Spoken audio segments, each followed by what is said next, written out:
तद्यपि असंका कीनहु सोई, कहत सुनत सब कर हित होई। जिन हरि कथा सुनी नहीं काना, श्रवण रंध्र अहि भवन समाना। फिर भी तुमने इसीलिए वही पुरानी शंका की है।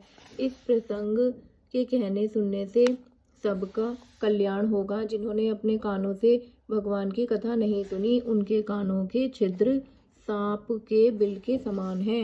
नैन नहीं दन संत दरस नहीं देखा, लोचन मोर पंख कर लेखा।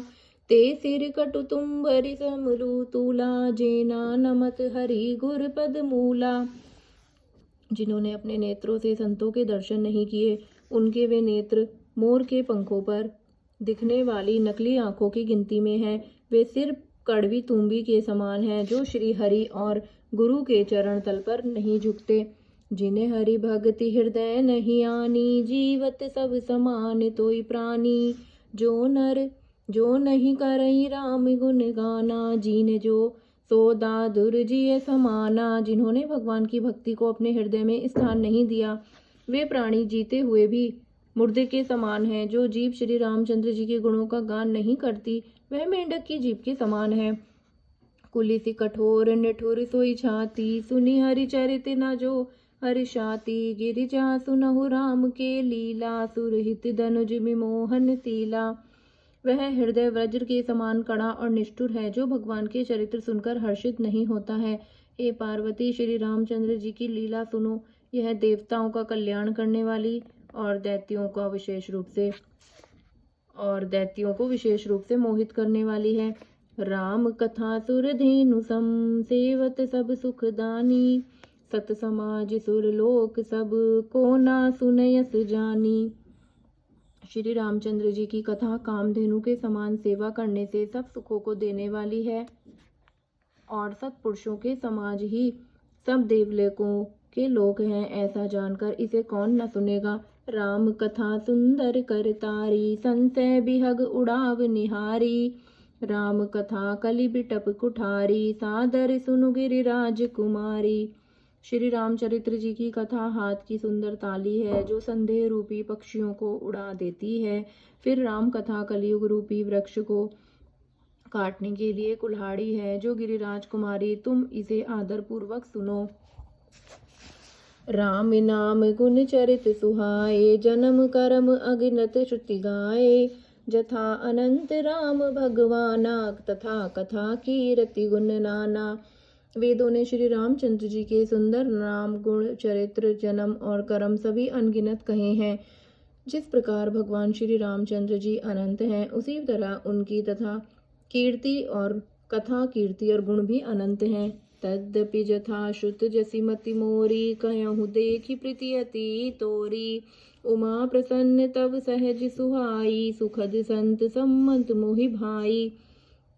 तो भी तुम्हारी अत्यंत प्रीति देखकर जैसा कुछ मैंने सुना है और जैसी मेरी बुद्धि है, उसी के अनुसार मैं कहूँगा कि हे पार्वती, तुम्हारा प्रश्न स्वाभाविक ही सुंदर, सुखदायक और संत सम्मत है, और मुझे तो बहुत ही अच्छा लगा। एक बात नहीं मोहि सुहानी, यद्यपि मोह बस कहे भवानी। तुम्हें जो कहा राम को आना, जेहि श्रुति गाव धरई मुनि ध्याना। परंतु हे पार्वती, एक बात मुझे अच्छी नहीं लगी, यद्यपि वह तुमने मोह के वश होकर ही कही है। तुमने जो यह कहा कि वे राम कोई और हैं, जिन्हें वेद गाते और मुनिजन जिनका ध्यान करते हैं।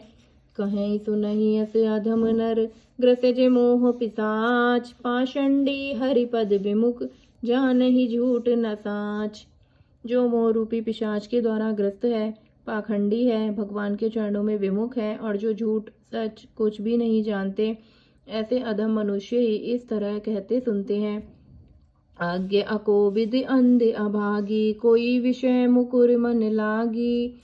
लंपट कपटी कुटिल विशेषी, सपने हु संत सभा नहीं देखी।